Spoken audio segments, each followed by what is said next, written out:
suppose ChatGPT is just so universally used now for content creation because it's just amazing. It's only your imagination limits what it can do. Email sequences, social media plan posts, menus for restaurants. It's just, my mind is blown every time I use it. And I've been using it for a couple of years now. And so there's stuff from the past that's really worth exploring, as well as stuff from the immediate present. And that's not only true of music, is it? That's true of the written word as well. Books, tracks, music. There's so much stuff to discover from history, which is good. I love that point.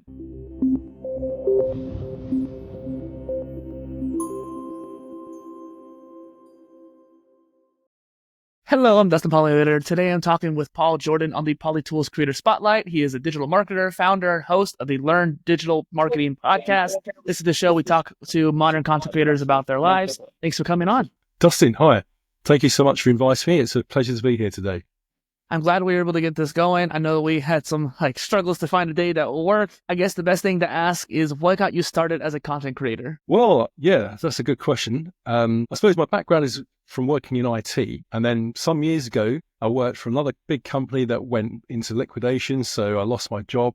Not for the first time. I've worked for a company where you see an opportunity, they go bust. So got quite angry. I thought, you know what? I'm really fed up with working for myself. So I decided to sort of use all my technical skills to move into content creation, digital marketing. Yeah, so it's kind of like I was kind of pushed by circumstance, I suppose. Kind of forced into it. And it honestly kind of makes sense because it makes you more entrepreneurial when you're tired of working for people who are not taking of it. Like they're taking advantage of you and not caring about you personally. And they were really upset that I had to let the staff go because they put, a lot of money into it, a lot of their own time. But the second time it happened, I was working for like a big corporate company, thousands of employees. There's not that same passion and care that when something like that happens, it's not that same care there. But I always think it made me realize that, if you're going to work hard and work long hours, why not do it for yourself? Can you think back on what your first piece of content was like and how you felt doing it? Wow. Not an easy question. Yeah, no, it's like kind of, I can't remember specifically. I suppose I got into affiliate marketing some years ago.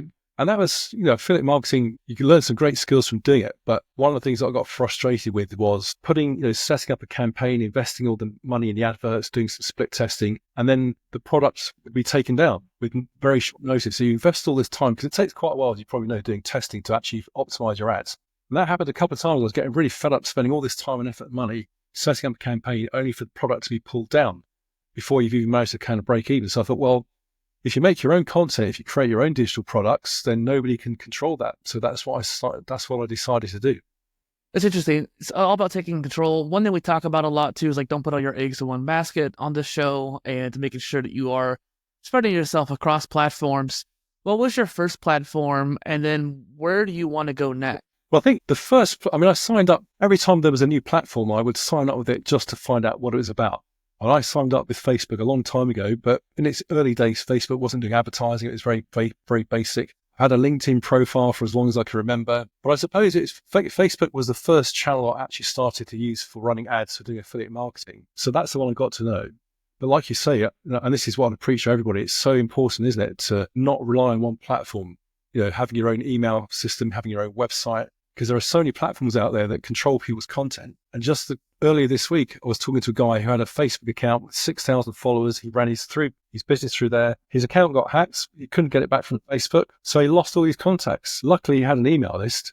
But when you own your own list and you own your own website on WordPress or whatever, it's yours. It's not on Kajabi. Nobody else can shut you down. So important, is it? Because with algorithms where you have no recourse, if you get shut down, there's no decent help center where you can actually get some customer support and get treated like a human being, because it's all done algorithmically, which I think is awful. We go back to the platforms that treat us really badly. They treat us appallingly, but we still go back because that's where everybody is. And it's interesting too, because what you're saying there, I would definitely say don't use WordPress in 2025. We can talk about that here in a minute, but I also wanted to mention too, you've said a few times now, you talked about paid ads and the paid type of content, which is interesting because I think a lot of my mindset comes from organic and just creating content. So what is your dynamic between paid versus organic? I think there's so many different variables to consider. So with something like affiliate marketing, if you're promoting a product that's already got some collateral and it's got some momentum out there in the world, it's something, it might be a product or a service that people have heard of or they've recognized. It's not completely cold. So paid traffic is possibly a good way to do that because there's already enough social content out there on everybody else's channel. But if it's your own product, then social, I would say, is definitely the way to go, because you're going to get a lot of feedback. You can evolve the product. And when there's some kind of collateral and some momentum out there, that's probably the right time to start running paid traffic. Because if you run paid traffic for products completely cold that nobody's heard of, that there's no content out there for, it's very hard, because there's quite often people see something, they'll go and Google it, won't they? They'll do some research, they'll find it on TikTok, they'll find a YouTube channel where they can find out more about you or the products or the service. But if it's cold and there's not that content out there, I think running paid ads is, from my point of view, is not a great strategy. Do the social content first, get some momentum, get some presence on the different channels out there. And when you've got that recognition and maybe some sales organically, then you can scale it up through paid ads. That's what I would probably recommend to people. It seems to me like what I've been told a lot of the time is paid is more for an accelerator rather than starting out. And so people try to pay to start out, and it just doesn't really quite work out that way. Yeah, I think that's definitely true. And I think, also depends on the nature of the business. If it's a one-person entrepreneur, it's going to be very different from a crowd-funded startup that's got a really big budget. Because paid ads can just be used for like building a presence, not for like driving sales specifically, but just for driving people to a website and just getting kind of brand recognition. So it's great for that. Some of these companies, they have a lot of money to throw into adverts with no expectation of a financial return for some time. Some of them have a business plan that may be run into debt for maybe a couple of years before they break even. Individuals can't usually afford to do that. We have a different kind of a different take on things. I'm out of pocket, so I can't necessarily afford that. Yeah. Horses for courses, I would say. It is interesting too. You mentioned like going on Google and searching for that company or something like that. But SEO is changing so much recently. If you go on Google, the first 5 links are sponsored. And then below that is the AI answer. And then you get to the organic stuff. So really, what is SEO nowadays, do you think? Well, this is also, I think, a really good question, because when you talk to people like SEO, I would say most people think about having their website found on the first page of Google. But to my mind, SEO is far beyond getting your website found, because SEO is about you or your product, your service getting found everywhere. So you might do a Google, for example, I've worked hard on getting my name associated with webinars found. So when you do a Google search, you'll see an entry for TikTok, an entry for Eventbrite, an entry for my website, an entry for Instagram. So it's not, for my mind, SEO is not about just getting a website found. It's getting found out there across the internet, because you have to go where people are. If they're on Instagram, you have to meet them on Instagram. If they're on TikTok, you have to meet them on TikTok. So it's being found everywhere, not just your website. That's my take. And it's funny because when I looked up your name, I think that footballer came up as well too. Yeah. There's also a very famous motorcyclist, a very successful motorcyclist. If you just put Paul Jordan in, he'll come up first, But if you put the word webinars after Paul Jordan, then you suddenly get quite a few entries, which is good. And that's why these things are very powerful, Sorry about that. There's that weird delay on Riverside, of course. Sure.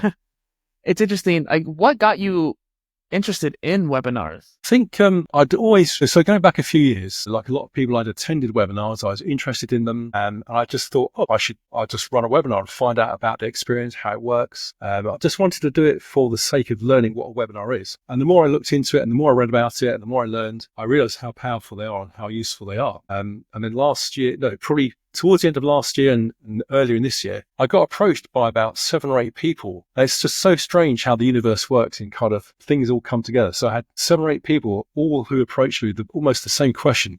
Paul, can you help me create a webinar? And I thought, yes, of course. So I used my own knowledge from my own experience to help them set their webinars up. And then I thought, well, if these 7 different people have approached me, there's obviously demand for people that want to set up a webinar. People like coaches, therapists, counselors. A lot of these people, they're great at helping people, at providing their services, helping them to stop smoking or helping them overcome anxiety or giving them some business coaching or some relationship counseling. They're great at that, really good. But when it comes to the technology, the common word that I was hearing was the word overwhelm, because they sit down, right, I'm going to create a webinar. I want to get in front of people. They sit down and think, God, where do I start? I've got to get a webinar platform. Oh, then there's that email thing. And then I've got to create my slides. And then they just hit a brick wall. And that was a common story I was hearing from all of them. So I thought, okay, I'll put together a package which allows people to create webinars so they can become self-sufficient. So that's how I got here. What's your mindset on pre-recorded versus live? Yeah, that's a very good question as well. Great thing about pre-recorded is that, just going off a bit of a tangent here, one of the common issues I discover is that, and it's mainly with the female clients, I would say, is that there's a lot of camera shyness. A lot of people do not feel comfortable broadcasting to a live audience with a camera. But with a pre-recorded webinar, where there's no audience there, even though it's the same camera, the psychology for them is easier to handle. They know that there's nobody watching, and they're happy to pre-record it and have it edited and maybe get rid of the mistakes. So they're much more comfortable recording something, which is then put in front of the audience, not in real time. And depending on how people like to deliver the webinar, you can have an on-demand webinar. So that if somebody sees an advert or they see a social post, they click the link, they sign up, and they can watch the webinar right there and right then. So you're kind of striking while the iron's hot, which is good. And that kind of goes against my own belief, because for me, with a busy life, if I'm going to commit 30 minutes to watching a webinar, I'm probably going to want to book it in my calendar when it's convenient for me, not just watch it when I happen upon it. But statistics seem to indicate that people are more likely to watch a webinar that they find out about right there and then than to watch one next week when they book it in their calendar, because they're interested in the moment. In the heat of the moment, you've got their interest, you've got their attention. They put it in their calendar. By the time next week comes, even if you remind them through text, they even forget they've signed up for it, and the whole interest is kind of evaporated. So I think catching someone in the moment is really powerful. So an on-demand webinar, which has to be pre-recorded by definition, is the way to go. I definitely think too, there's another point I wanted to add is that I personally don't like watching live videos just because they're too slow. I got used to watching videos at 1.5, 2x speed.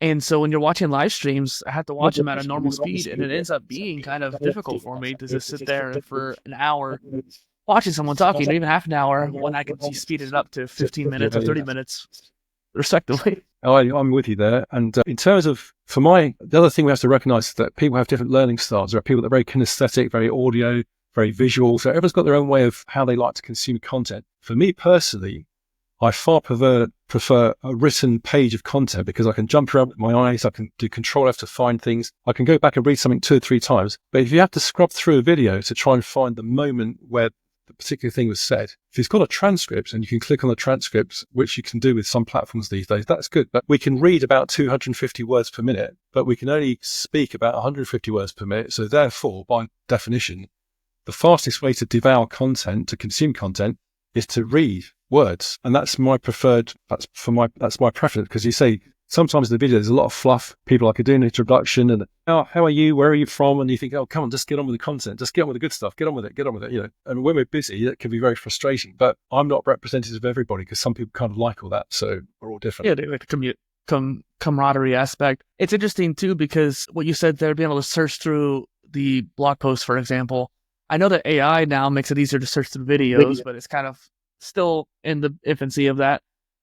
As a consumer, you like doing written content most, right? Yes, I think I do. It's kind of, I suppose because I come from an IT background, a lot of the work that I've done over the years, like learning a new programming language, learning project management skills, quite often there's a textbook or a piece of reference material that goes through that. So you're kind of following it in a structured sequence. And it's very easy to kind of think, okay, step 3, what was that again? You just go back to step 3, reread it and try and follow along and reread it again. But then a video, you might think, okay, there might be 5 videos which are all discrete, whereas you've got 5 chapters of the book which you just quickly thumb through. But with a video, you might think, which video was it? That guy showed me how to do the pull down menu with the da-da-da-da. And it's, that's quite hard to find. But in a book, you can usually flick through, where you might put a little thumb mark in or something like that. And much as I absolutely adore technology, it's very hard for me to beat a physical book, because you can put little sticky notes in it, you can write on it, and you just know through the dimension of the book, you can flick through, and you just, those other spatial dimensions that you remember that it's about halfway through the thickness of the book, so you can find stuff. But if you've got 5 videos and you're trying to find something, that's quite tricky, I think, for me.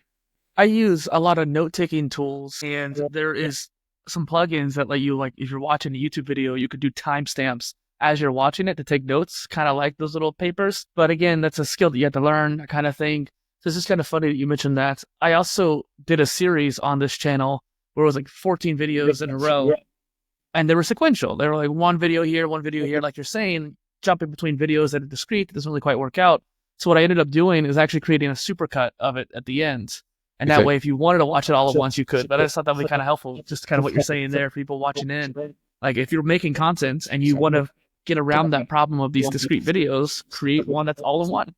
Yes, there's a lot to be said for that, for sure. I think I was watching some tutorials on, because I actually use things like Google Tag Manager. There's been quite a few changes recently. They've renamed some of the terminology. I was watching this tutorial video, and the guy was explaining what he was doing, but you could see he was doing a screen share, so you could see the different screens appearing as he was clicking, but you couldn't see what he was clicking because you couldn't see his mouse pointer.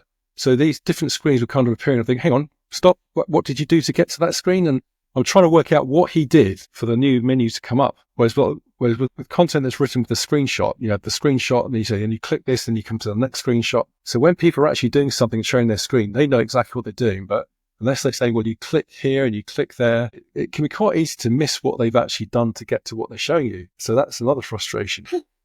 That's something to point out to people watching in on this. If you have a screen sharing tool, turn on the mouse pointer highlight, please. Yeah, very, very good advice. So it's a nice big bright yellow circle or something where you can actually follow it. Yeah, definitely.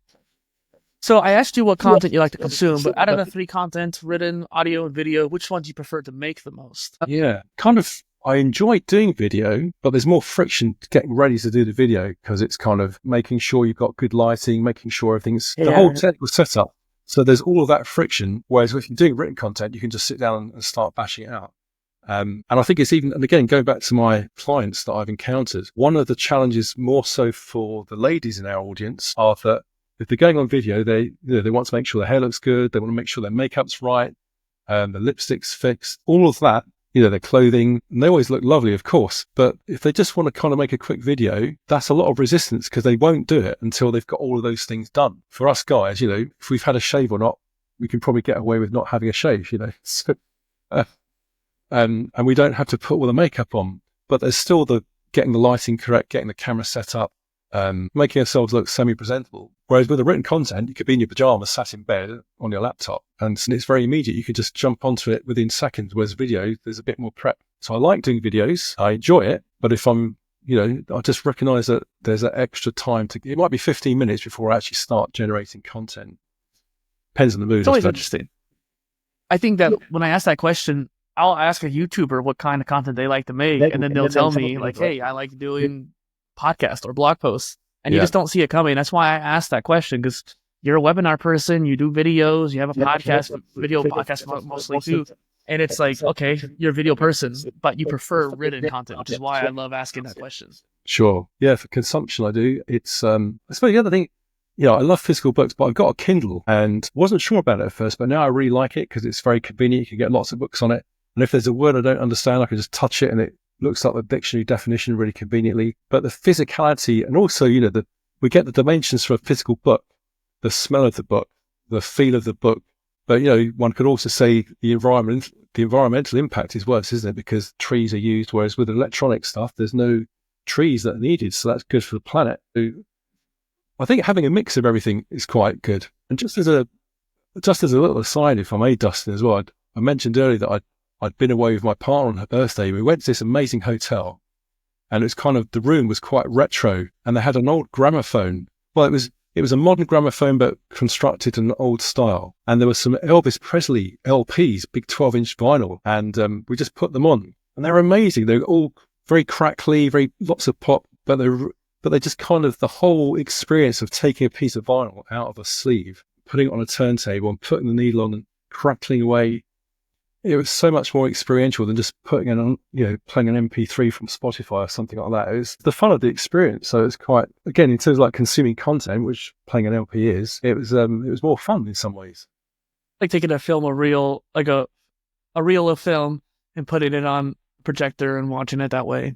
Yeah, it's less convenient for sure, but there's pleasure to be had in the whole experience of looking something up, looking at the tin. I mean, again, I used to have lots of vinyl years ago, and you could be flicking through the physical records, looking at the cover, flicking around, reading the tracks. And that, that was part of the enjoyment. Even before you're listening to the music, that experience was part of the fun. Whereas now, Spotify, we don't even see the album cover many times. We don't always see the track listing. We just go straight to track. So it's very convenient, but all of those experiences have been kind of taken away, which I think is a bit of a shame. And I wonder too, just to take a kind of counterpoint, there's also new experiences now on Spotify, like the whole Spotify Wrapped and Spotify DJ, where it curates for you too. Yeah. So there is that kind of cool experience, but obviously the tactile, what you're saying, is important as well.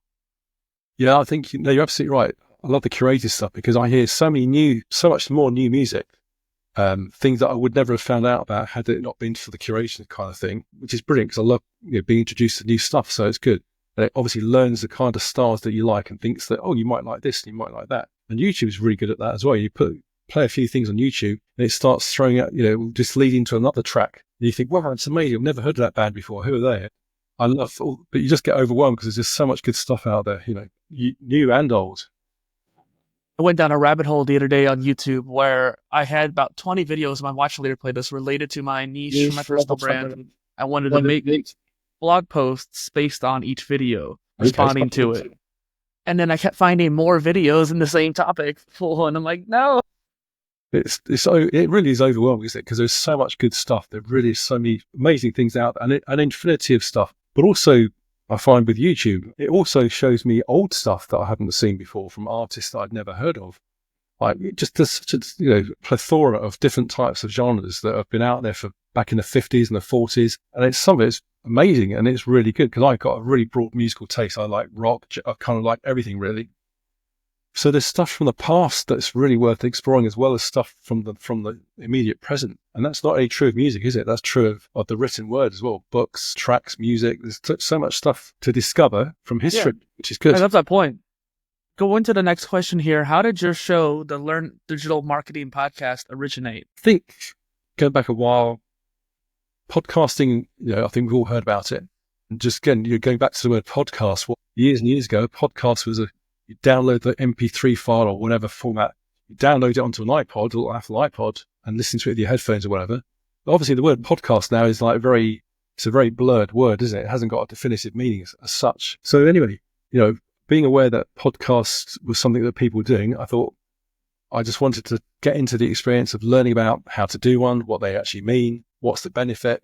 I think for me, the biggest benefit for me personally is it's great learning stuff from other people, but meeting people like yourself, reaching out and having a mutual interview, it's a great way of making new friends. It's a great way of getting exposure on each other's channels. The wonderful thing about technology, isn't it, is that we can reach across the globe to people. Here we are in real time having a conversation. We take it for granted, I think, because it's everyone does Zoom, everybody does everything these days. But if we actually stand back from it and realize what a miracle it is, here we are having a video conversation across the internet, thousands of miles apart. Wow, it's still pretty mind-blowing, and because the technology just gets better and better. Yeah. So going back to your question, I wanted to try podcasts, get into them. They're still quite an early thing for me, but very keen to pursue them. It's interesting you mentioned the etymology of podcast, because I actually hated the word podcast when I started doing podcasting. And it's mainly because my distaste for Apple products in general. And I'm with you. Got the Google Pixel, even though it keeps breaking on me. No, but I definitely like the original names like Audiocast or Streamcast before the iPod popularized the podcast word. And we're actually recording on the ROM studio, if you will, for my other show. And it's sort of the Polymath Polycast studio, with Polycast meaning like much or many. I had many different series, many different topics, many different types of guests even. So I chose Polycast as my word. And I just wanted to mention it to you because I was kind of curious. But now I've kind of gone past my issue with the word podcast just because of like SEO purposes. But yeah, it's just funny. It's a great term because looking at some of your own content, the word poly is used it's great. It's a great word because it's obviously it's pretty unique the way that you've crafted it. I'm quite impressed because it's a pretty unique term that you managed to use there. So it's very beneficial. But podcast, as you say, it's kind of, it means different things. Originally, it was just an audible thing, whereas now it's a video thing. And there are lots of people say, I watched a podcast about blah, blah, blah, but they're just actually watching a YouTube video on YouTube, but they always use the word podcast because it's such a vague label. The word podcast doesn't mean anything anymore, really, I don't think. I was at the Podcast Movement conference this year, and that was kind of a point of contention that people were avoiding wanting to do video because they want to do a podcast. And it's just interesting to me because as soon as I started doing interviews, I did videos from the beginning because I knew exactly that was going to be the right thing to do. But I know that some people are just kind of avoiding that, and they're going to be late adopters. They're going to do it eventually if they're going to do interview shows like this, because I don't think interview shows without video are going to thrive as well or even survive as much. I think I completely agree. And of course, but the beauty of a video is that if people just want to listen to the audio because they're driving or running, they can listen to the audio. They don't have to watch the visual. It's there if they want it, but if they just want the audio, that's fine as well. But I agree that it's a video world, isn't it, these days, I think. One thing I want to mention too is Spotify. I know that they added video support like at the beginning of this year, but the Spotify creators dashboard is still really janky. So uploading videos to it is not super stable, and I ended up having to like restart 20% of my videos. But I did recently this month upload all of my videos to Spotify, and they now have clips, like vertical clips, like TikToks on Spotify's platform, and it's really interesting. So you only can do one clip per interview, but it was really interesting how if you didn't have a clip, they would automatically make an audiogram of your interview. And then the clips themselves, you have to kind of basically pick your best clip. But that was really interesting to think about too. Like that's a change that's happening now. Interesting. I have to say, I've never directly uploaded to Spotify. I've used some, again, because I always like to try and become aware of different channels. I've used Buzzsprout, and I think like Riverside, it can syndicate. So it does the upload for you or pushes the content out to the different platforms. But there's probably advantages uploading to Spotify directly, but because from what you say, it sounds like you may have more control, or maybe you don't. I'm not sure, but yeah, but I will say Riverside doesn't syndicate a podcast. They're just a recording platform. Podcastle is the only platform I can think of that does recording and hosting. But I use Transistor instead of Buzzsprout. But again, just distribution really for those tools. And I still have to go into Spotify after the fact and re-upload it essentially, just because I want to do the video. Sure. There's going to be a tool coming out called Flightcast. That's pretty cool. And it's a video podcast hosting platform. Okay. So I'm kind of curious about that one. Yeah, because it's kind of, for any new company, they're going to have some sort of unique selling point to kind of set themselves aside from the likes of YouTube that's got so much capability. So that'll be an interesting one, won't it? If they're going to host, they actually store the videos as well. Well, it distributes to YouTube. YouTube's one of the outputs. Right. Okay. Yeah. It's interesting. Yeah, it's so many products that are amazing, and I just wonder what their business model is. I think, well, how do they? Obviously, I don't know the first thing about this new one that's called Flightcast, but there's so many products. How do they monetize their business? Because it's not apparent, but because they've got significant investment behind them. These are non-trivial platforms. They probably hundreds of millions of dollars to get them off the ground because of all the software effort and so forth, and the data centers that they need to host all the software and just the storage of all the files. I think, how are they going to make their money? Interesting. Well, you pay for Buzzsprout, I presume, right? Yes, there's a free account, but your files, I think they get deleted after 90 days, something like that. Yeah. But yes, there is. So for Buzzsprout, that's right. I actually left Buzzsprout because of that plan. I was like, I don't like how they delete your content. There's plenty of other tools that were like, we're not going to delete your content. I'm like, okay, cool, I'll go with you. I pay for Transistor though, for example, and I'm paying for the hosting, right? I'm paying for them to take my content, hold it there, distribute it for me. It's the same thing when it comes to Flightcast, where you're paying for the hosting, distribute to Apple, Spotify, and video, YouTube for video, and all the other ones for audio. But getting into tools here, what are your favorite tools for content creation or repurposing?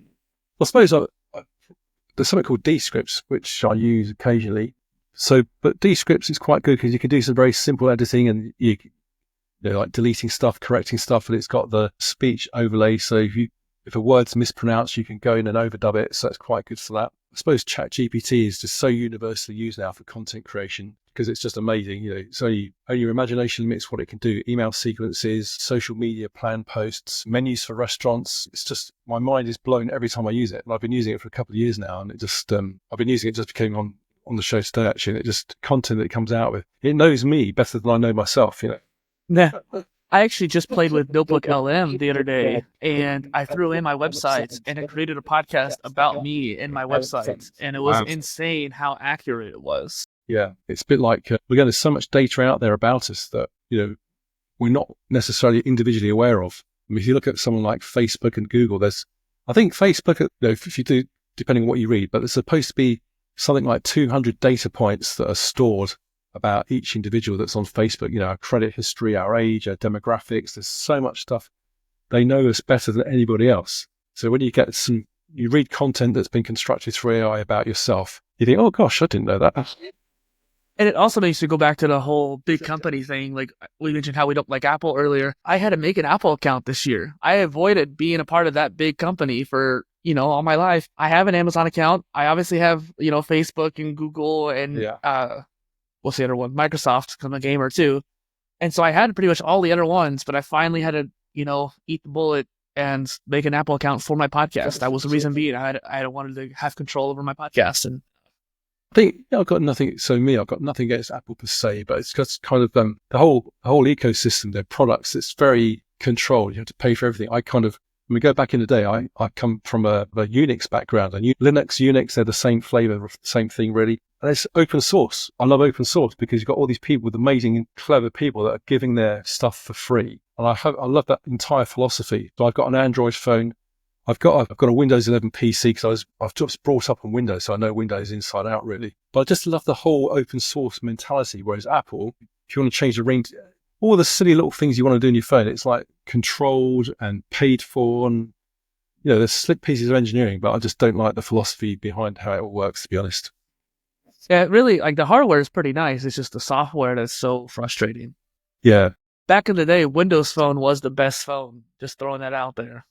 Well, I know, there's been so many incantations. I mean, phones themselves are an interesting topic, isn't it? If you look at the successful companies that were around years ago, like Nokia were like the world leaders, and now they're kind of, do they even still exist? I don't know. But then Samsung came in. Really? But kind of. Because Microsoft bought them out and then kind of threw them into the ground. Yeah. Because some of the most common Windows phones were made by Nokia, and so Microsoft bought them out. They released a few more Nokia Lumia Windows phones, and then Nokia just kind of went on the back burner for 10 years. Wow. They did something recently, I think. Like they made some kind of dumb smartphone or something like that. But besides that, they haven't done anything. Oh, interesting. Well, it's going to be interesting to see the new Tesla phone when that comes out, isn't it, as well? Yeah. But that's another topic, of course. Yeah. And speaking of Linux, too, one thing I have played around with is Zorin OS. And that's a pretty Windows-like system. And I quite like it. Zorin? I haven't heard of that, I'm afraid. So it's... Yeah. What's the... Zorin, I think. What's the philosophy behind that? What instigated that to come about? I think really just having a really nice interface and having a control over your interface. You can make it look like Ubuntu. You can make it look like Windows 10 or 11. You can make it look like Mac OS. You can make it look however you like, which is quite Android, philosophy there. Yeah. And yeah, it's really aesthetically pleasing, which is what brought me to it. Well, Windows, I suppose the word Windows, if you set aside the trademark of the word Windows, again, Apple, looking at Apple, there was a product that was based on Unix years ago called X Windows, and that's where they stole the idea from. Windows, it's been around for like 40 years, probably. And that was like Xerox that invented it. So I think it was Xerox who did photocopies, Unix, X Windows, and that's where it all got stolen from. And there's a lot of stories behind that with Steve Jobs visiting and all that kind of stuff. So it's got a lot of history. But another operating system. So how does that work in terms of compatibility for running apps like Word or PowerPoint or Excel? How does that work? Well, most of those Microsoft apps you generally use on the web nowadays anyways, because they're Office 365 and whatnot. So you can definitely do that. I don't know if they have native apps, but if you're on Linux anyways, you're going to be using LibreOffice or something or OpenOffice or something. Oh, yeah. And I believe it's built on Ubuntu, so you can have any apps that Ubuntu has. So is that an open source thing? Is that free or is it paid for? It's free and paid. I don't know about the open source part. I think a lot of things, so many bits of software these days, you can get the software for free, but if you want support, you pay, which is fair enough because you're paying someone to actually respond to your phone call or support ticket, whatever. So that's fair. It's like a small team in Ireland, I think, that's making it or something like that. So I paid for it even, and I'm pretty cheap about that kind of stuff. Getting to the next question here. Can you share your favorite story that's happened to you as a content creator? Favorite story? Crikey.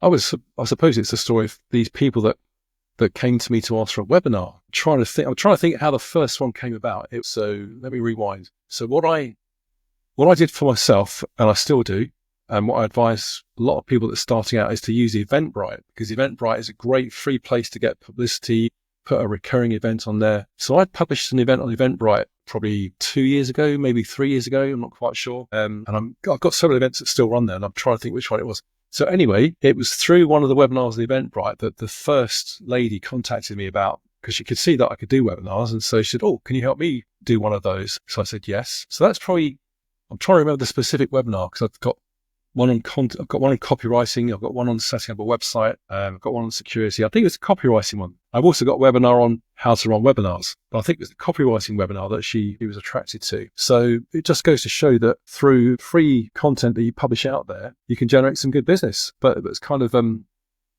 That was obviously it's all very organic. And it was done in a very kind of, for me at the time, an unstructured way. I was just throwing it out there to see what sticks, learning how Eventbrite worked, learning all this stuff. How you do it? It's like just throwing it out there. Yeah, it's just try. It's the only best way to learn, obviously. But yeah, so that was really exciting because it turned into quite a lucrative contact over the years. It's one thing led to another. So yeah, I mean, it was nothing particularly exciting, but it was because it's like the first piece of significant revenue generated from a free event. So I guess that's what makes me remember it.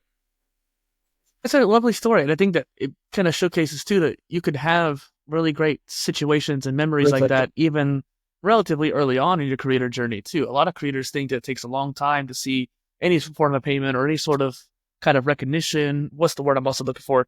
Appreciation from your audience as well. But you can get that pretty early on too.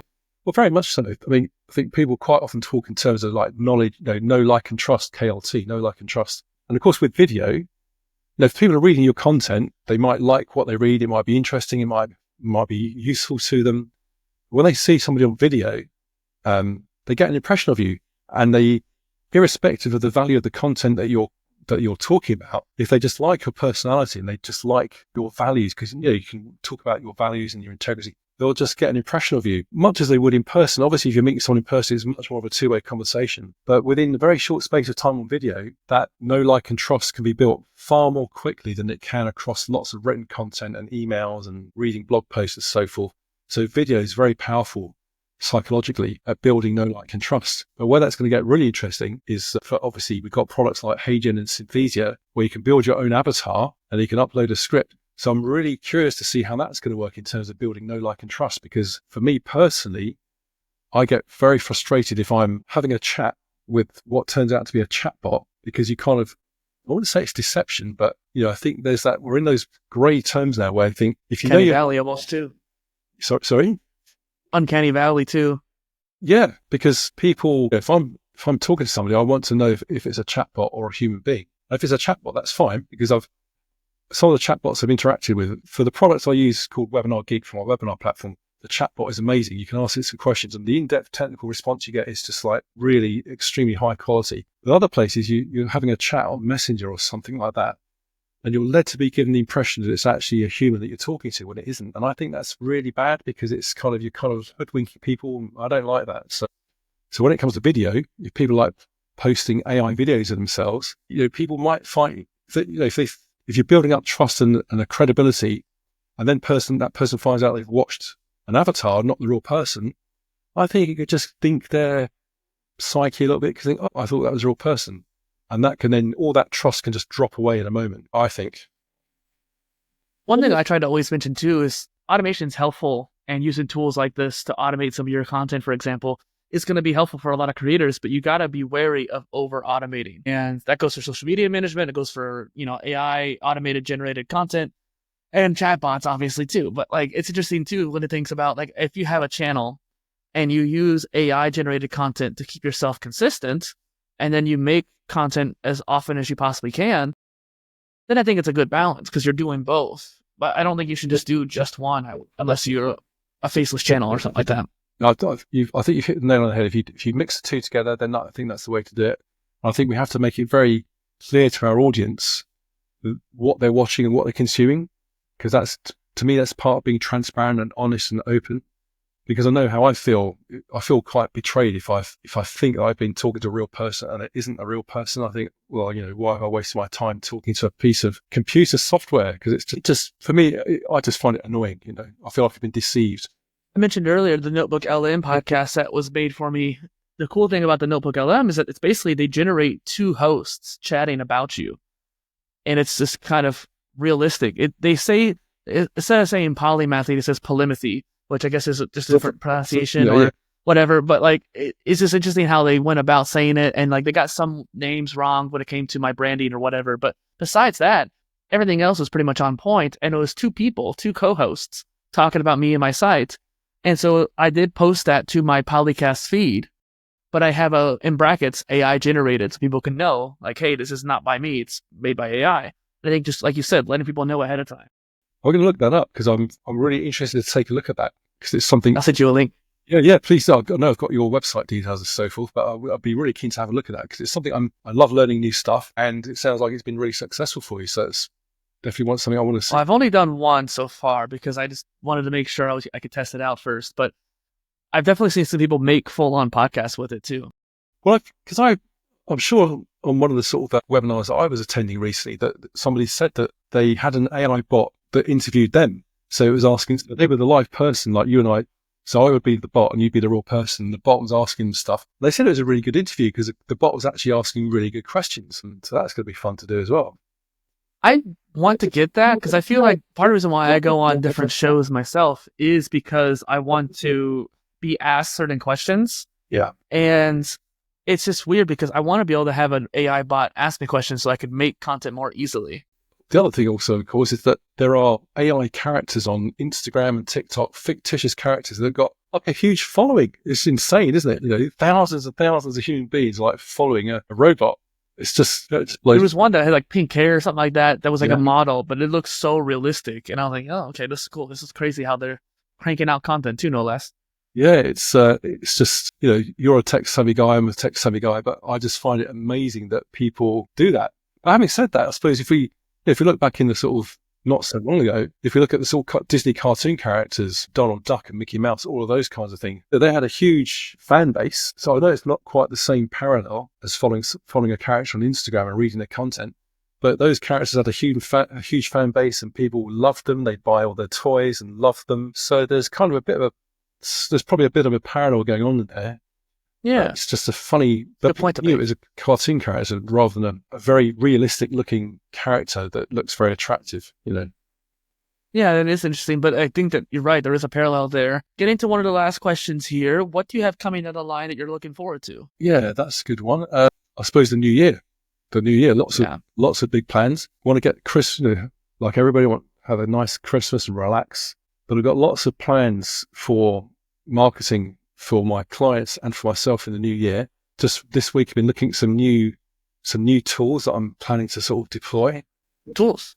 There's one, it's based on ChatGPT and it's provided by, there's a guy who's I'm getting some mentoring from, and I don't think he actually has a name as such yet, and I've not even looked into it in great detail. It's only been launched this week. But it's a ChatGPT based content production tool. So I'm interested to see what that has to offer. You know, I think I'm quite good with ChatGPT already because I've been using it for a long time, but I've seen some of the content that this tool has produced and it's really, really good quality, the output. So I'm really keen to be jumping onto using that. We're also employing a couple of VAs. I've used VAs in the past, and I want to get them trained up to be doing lead generation next year through using some of these AI tools because it just can be so productive. So lots of plans for next year. As always, I tend to bite off more than I chew. So I've really got to kind of I've got to plan my new year carefully because I'll end up having a to-do list that's very unrealistic. I've actually really got to think through the hours it's going to take me to set these things up.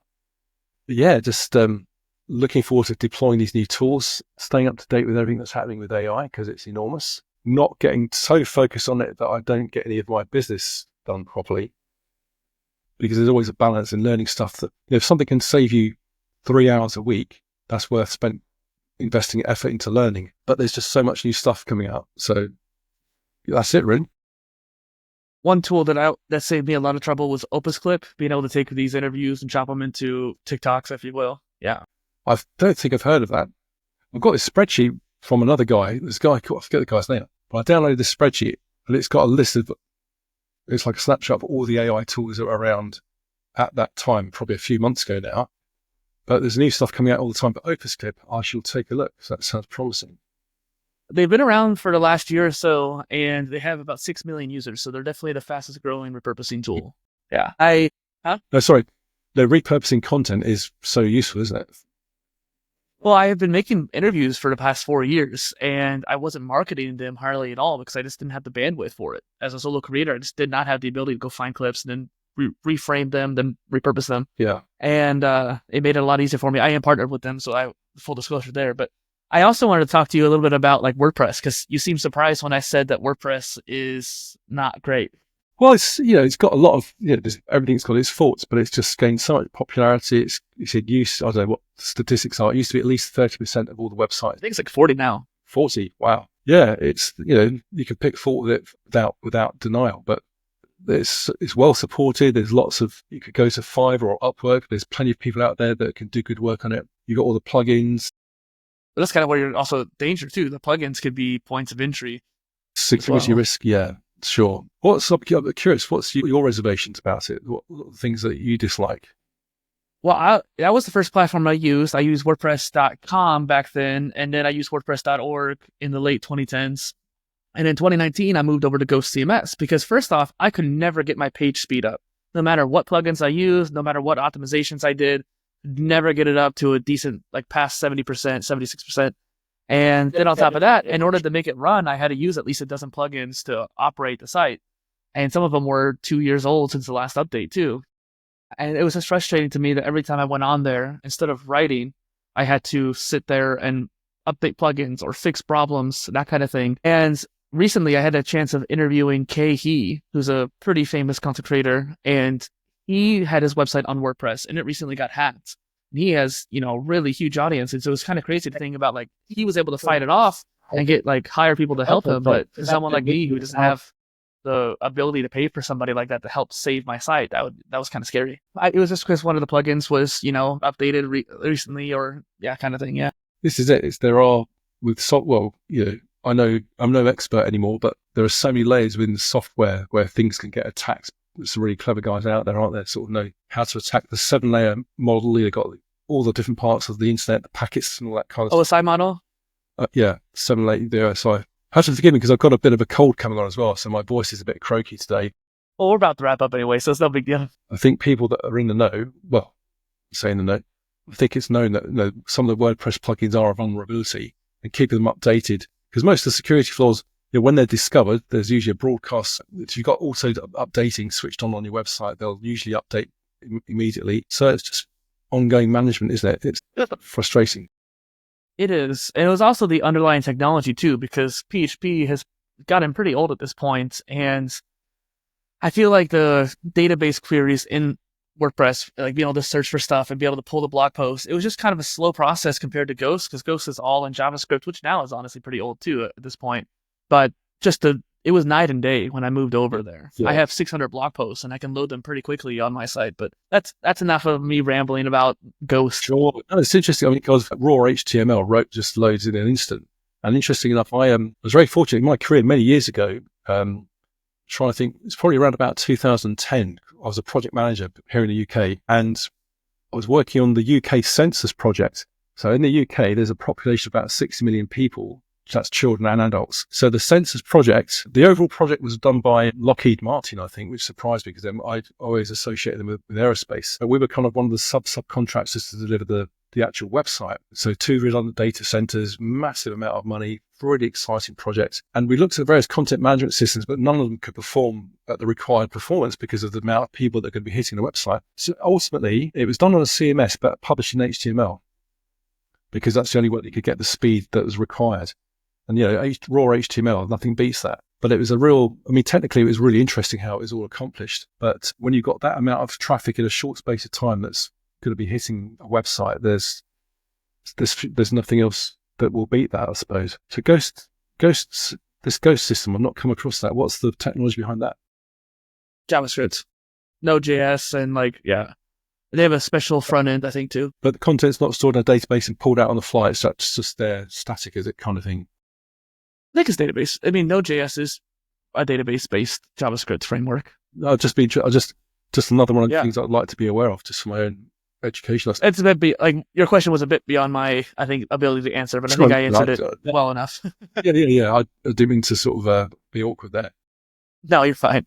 It's a good question, and this whole show is about tools and creators, So us nerding about tools is part of the whole experience, I feel like. Yeah, I love all that stuff. I've done a lot in my career. I've kind of coded in machine code, disassembly language, that kind of stuff. Going back a long time, there was a 6502 microprocessor, which I was writing a lot of machine code for, just this 16-bit processor. Then we had the Motorola 68000, which was the first 32-bit processor here in the UK. But these are all kind of really antiquated pieces of hardware compared to what's available now.